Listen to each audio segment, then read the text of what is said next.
First, you talk about the injustices which prevail in the so-called communist countries, and then the free societies which exist in the capitalist countries and the wealth that has been created there. But you restrict your arguments to the Western European countries, the United States and Japan. What you fail to point out is that most of the countries in the world are capitalist. That is, the means of production are owned privately, or the accumulation of wealth is privately accumulated. Most of these countries have severely repressive governments, and most of them suffer from huge unemployment rates, hunger, and poverty. If we look at India as compared to China, which has twice as many people, and under its system, the Chinese system, has been able to achieve things for the masses of people which India could not even consider. The same thing goes... Would you come to your question, please? How bad? Just two more points, because excuse me, I'd like a little bit of free speech myself. That's okay.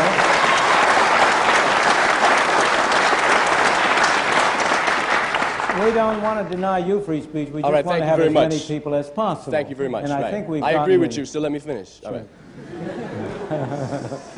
The problem which a lot of us feel is, first, you did not mention, in terms of the countries you were pinpointing, such barbarous countries as South Africa and Zimbabwe. And in terms of giving your appraisal of the riches that have been accumulated in the Western so-called democracies, capitalist democracies, I would like you to give us an honest evaluation of just how these countries got so rich so quick, and that direct relationship of that to the fact that there were slaves that worked free labor, and the wealth that was created in this society being a direct product of that relationship, and also of the colonial relationships of the Western European countries and the wealth which they bled out of the people in their colonial domain. I will be glad to answer those questions.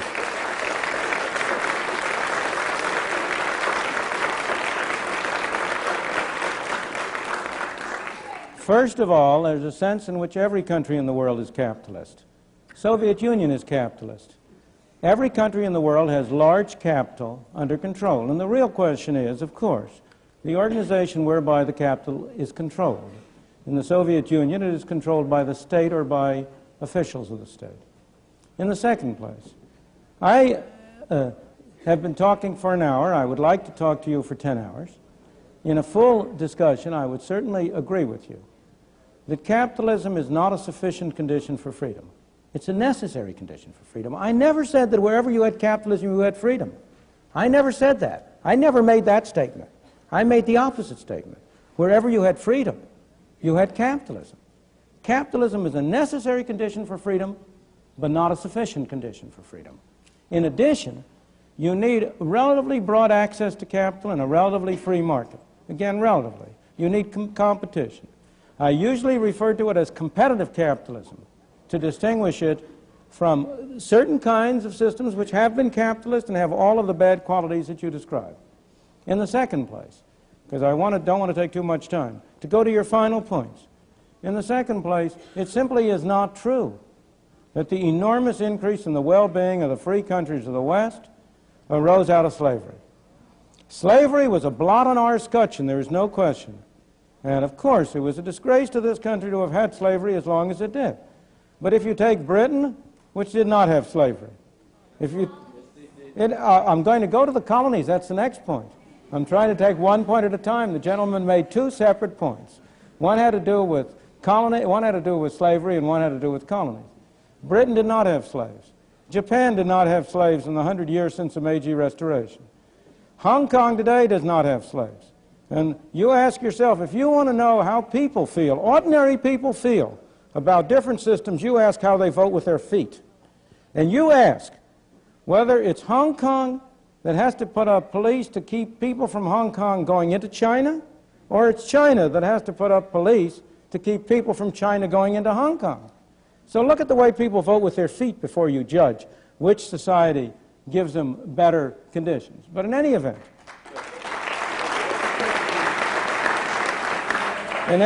let me go to the final point of colonies. In the first place, it's not true that the wealth or the benefits of the West derive from exploiting the colonies. The facts are against you.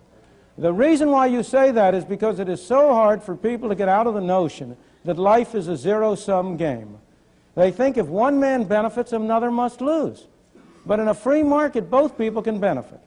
Now, if you take the case of Africa, the wheel had not been invented in parts of Africa by the end of the 19th century. The number of people in Africa and their average conditions of life in Africa have grown enormously as a result of their contacts with the West. You don't know your history, sir. Well, I would say you don't know your facts, sir.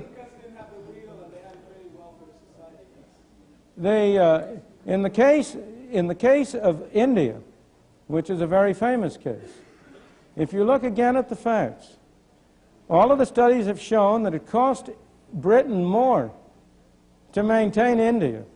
These are some famous studies by Jacob Viner, which went into the details of it in great detail. Colonialism has always cost the mother country more than it ever gotten any direct or indirect economic benefits. So far as India was concerned, the history of India is divided into three periods. The period of British rule in the 19th and early 20th century, when there was very real progress in the standard of life of the people of India.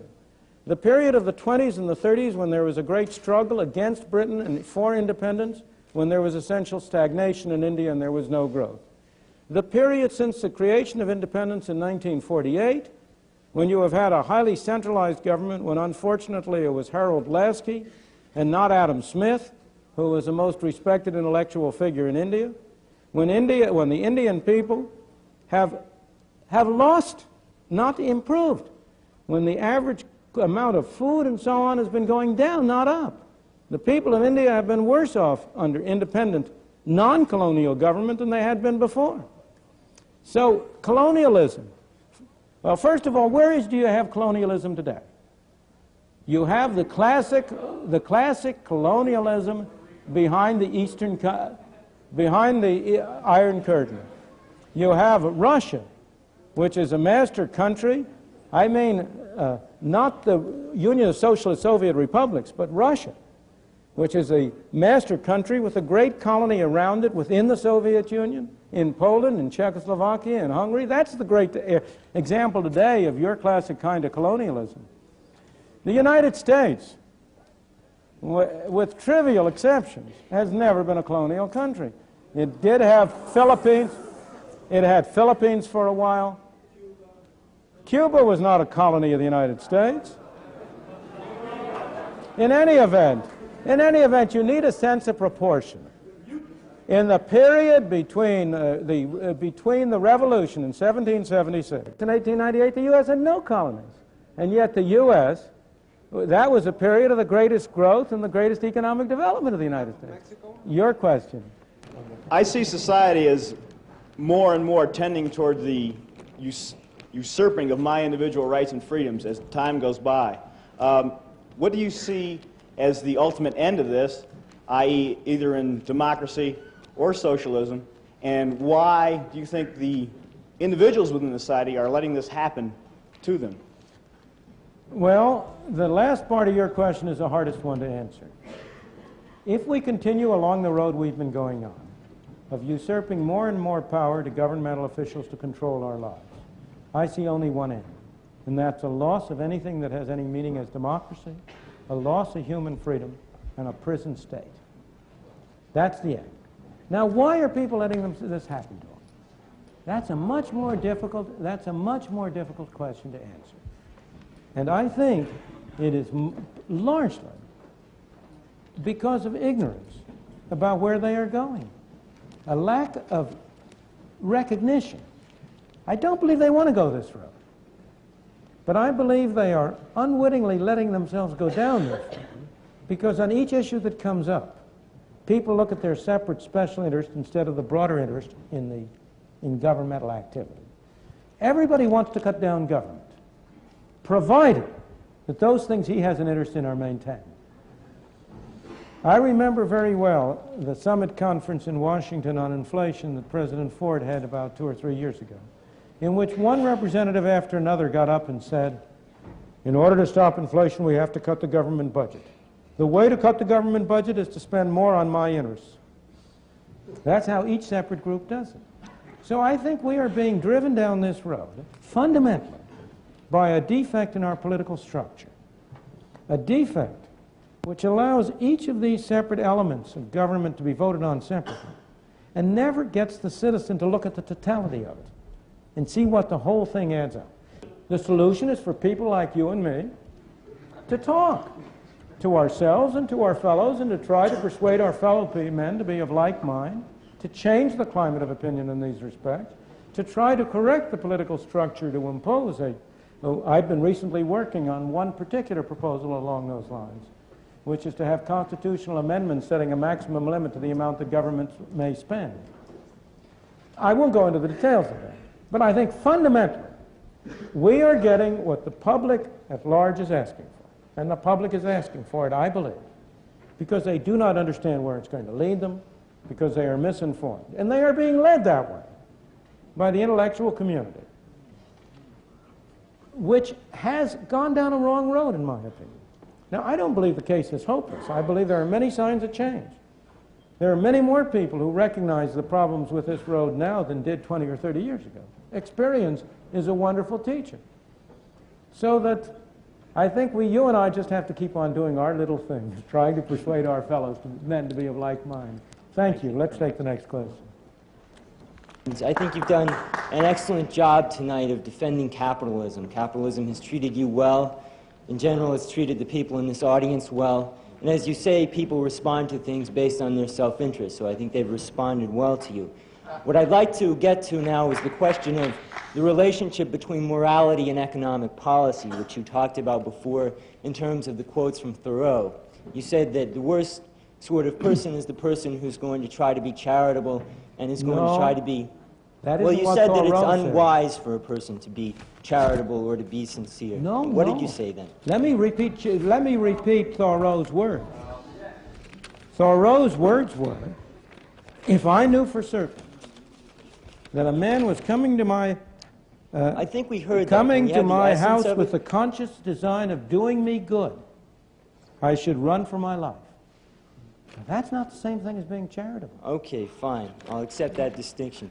Take what Thoreau just said and you've echoed and apply it to American business. And I think what you're basically saying is American business, a corporation. To businessmen. You are the head of a corporation. Oh, you're applying to me as the head of a corporation, right. Can I ask you the question, please? Sure. Now, it seems to me that the implication is that that corporation should not try to do anyone else good, because then the people would run away. What they should do is pursue their own self-interest. That means profit. And what I'd like to talk about is the implications of that in terms of three concrete examples.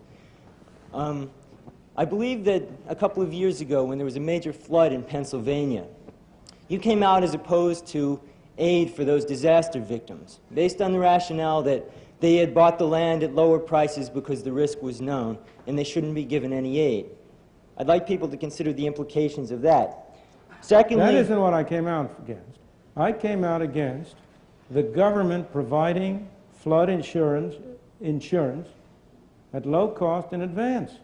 I did not come out against private individuals giving charity to the people who were hurt. What about disaster aid by the government? I think... government insurance of nuclear power plants.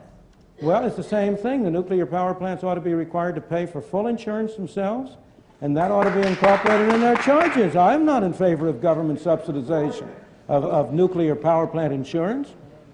Okay, a second... Look, don't attribute to me your conventional views of what, quote, a conservative believes, because I'm not a conservative. I'm a believer in freedom.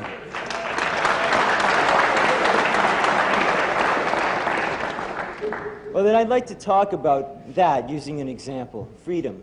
In Ohio, an old man failed to pay his electric bill. You may be familiar with the case. And the electric company turned off the electricity and he died. The reason they turned it off was because it wouldn't have been profitable for them to keep it on because he didn't pay his bill. Do you believe that was right? I don't know the details of that case at all, but I can well believe, but I'll be glad to... No, excuse me. In many of these cases, you hear stories which, when you find the details, are very different from those that are presented. But let's suppose it were true, which is what I was going to go on to say. You know, why do you want to stop me? Why do you assume I'm always going to give the wrong answer? let's assume the facts were true. The result is tragic. Who is responsible? Is it really the responsibility? Should I blame the people? Let's suppose that for a moment, let's suppose that the electric company were to follow the practice of never turning off anybody's electricity. Let's just for a moment take that other extreme. Then this wouldn't have happened. Who would pay the cost? Are those the only two alternatives? Well, for a moment, we can come to other alternatives, but I just want to show you the logic of the case. Because You're I want to reducing show it to you... absurdity. No, it's not an absurdity, because I want to show you that what you have to ask about are the costs imposed on different individuals. The electric company is meaningless. The electric company is a non-human institution. The electric company, what you must talk about are either the stockholders of the electric company, the employees of the electric company, or the customers of the electric company. Those are the people involved.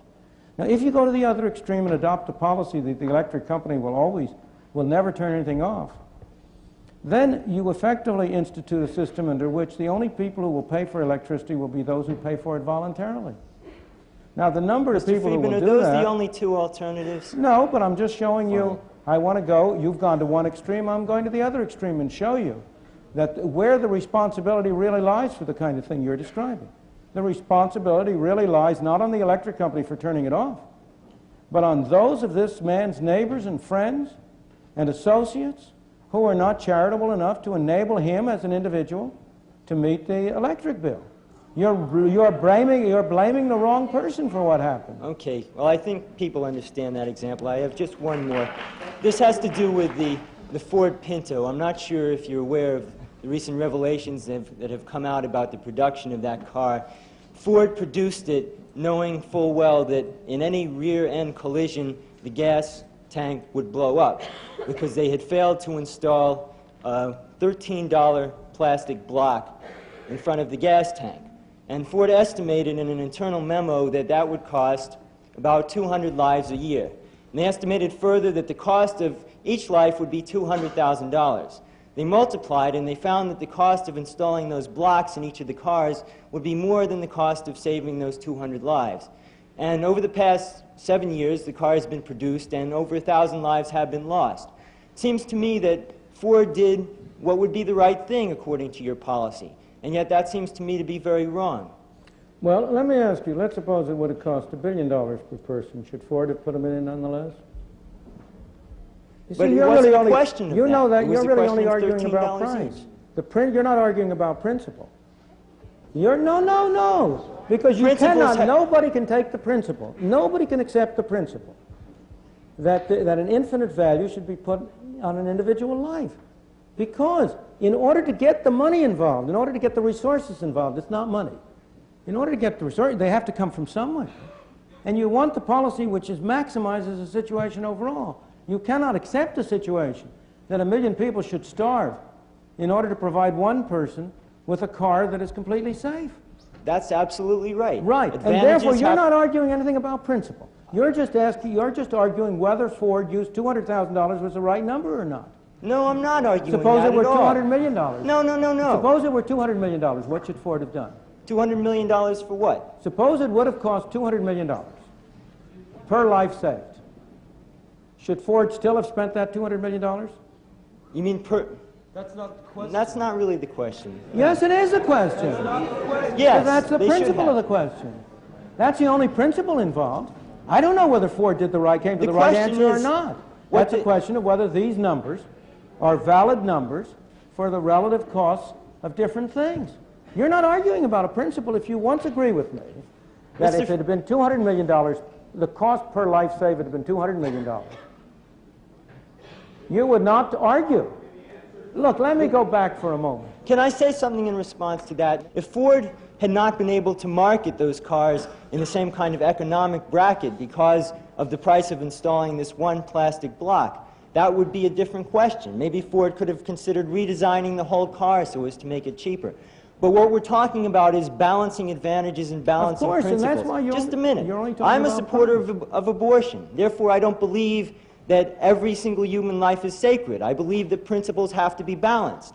And yet, I don't see Ford spending $13 less on each car at the cost of 200 lives a year as being a principled position to take, and Suppose yet it I had think been, your logic suppose it had requires been it. one fewer life a year.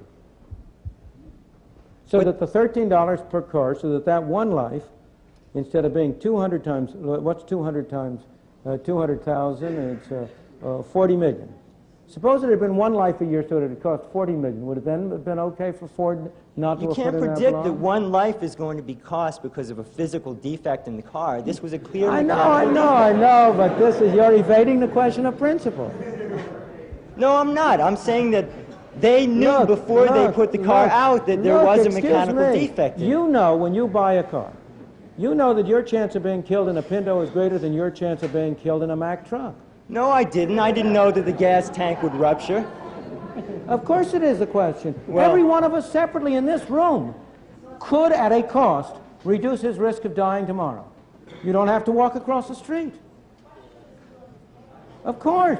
The question is he willing to pay for it? And the question here he should be raising, if he wants to raise a question of principle, the principle he should raise is whether Ford wasn't required to attach to this car the statement, we have made this car $13 cheaper, and therefore it is whatever the percent is, it is 1% more risky for you to buy it. But why? Now then he would be arguing a real question of principle. Why should they do that? Doesn't that interfere with the free enterprise system that you're touting? Why not? Because the consumer should be free to decide what risk he wants to bear. If you want to pay $13 extra for that, you should be free to do it. If you don't want to pay $13, wait. Excuse me, we have to keep it to the audio over here. So then the government does have the right to require information of corporations, is that right? No, the government has a right to provide courts of law in which corporations that deliberately conceal material that is relevant can be sued for fraud and made to pay very heavy expenses. And that is a desirable part of the market, of course. What I'm trying to say to you is that these things are really a little bit more subtle and sophisticated than you are at first led to believe. There are you can't get easy answers along this line, because your way of putting it really doesn't really get at the fundamental principles involved. The real fundamental principle is that people individually should be free to decide how much they're willing to pay for reducing the chances of their death. Now, people mostly aren't willing to pay very much. I personally regard this as very, very illogical. I see people on all sides of me smoking. Now, there's no doubt, nobody denies that increases their chance of death. I'm not saying they shouldn't be free to smoke, don't misunderstand me. I just think they're fools to do it. And I know they're fools because I quit on the basis of the evidence 18 years ago. But that's the real issue. And if you want to berate Ford, you ought to be rated on those terms, not on the ground that you don't think they use the right numbers. Now, look, I don't think we can keep on going very much. I'm afraid we're going to run out of tape, and I'm afraid I'm going to run out of voice. So I think I'll call it down. Thank you.